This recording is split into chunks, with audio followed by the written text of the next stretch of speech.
सरकार ने सब कुछ। क्या जम्मू कश्मीर में चुनाव का रास्ता साफ हो गया है? एक स्ट्रक्चर होगा।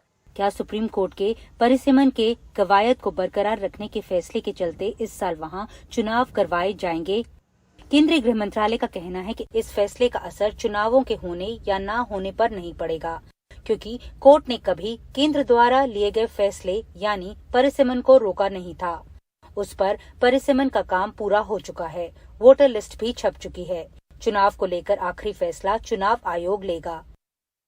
उधर राजनीतिक दलों का भी कहना है कि इस फैसले का कोई फर्क उनकी राजनीति पर नहीं पड़ेगा, क्योंकि उन्होंने परिसीमन को पहले ही नकार दिया था। उनके साथ आर्टिकल 370 से जुड़ी याचिकाओं का मुद्दा कॉन्स्टिट्यूशनल बेंच के सामने अभी भी चल रहा है।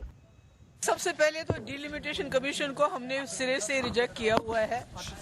हमें कोई फर्क नहीं पड़ता है कि उसके बारे में क्या फैसला आता है, और जो रीऑर्गेनाइजेशन का एक्ट है वो ऑलरेडी सुप्रीम कोर्ट के सामने पेंडिंग है, 370 पेंडिंग है, सब कुछ पेंडिंग है। तो जब वो चीज़ें पेंडिंग है तो इस पे वो फैसला कैसे दे सकते हैं?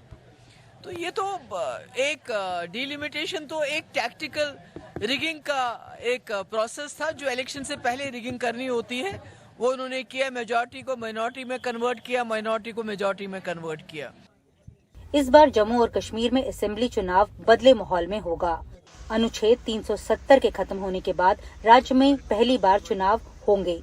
1995 में जम्मू कश्मीर में आखिरी बार परिसीमन हुआ था और विधानसभा सीटें 76 से बढ़ाकर 87 कर दी गई थीं। इनमें जम्मू में 37, कश्मीर में 46 और लद्दाख में 4 सीटें थीं। लेकिन लद्दाख को अलग केंद्रीय शासित प्रदेश बनाए जाने के बाद जम्मू कश्मीर विधानसभा में कुल 83 सीटें रह गई थीं। परिसीमन के बाद कुल सीटों की संख्या 90 हो गई है। वैसे विपक्ष का आरोप है कि केंद्र सरकार जानबूझकर जम्मू कश्मीर में चुनाव करने के लिए देरी कर रहा है। जब से 370 हटा है और जो सिचुएशन है और जिस तरह से टारगेट किलिंग कश्मीरी पंडितों की हो रही है, हम लोग सब चाहते हैं, लेकिन जो परिसीमन हुआ उससे हम लोग तो सेटिस्फाइड थे नहीं।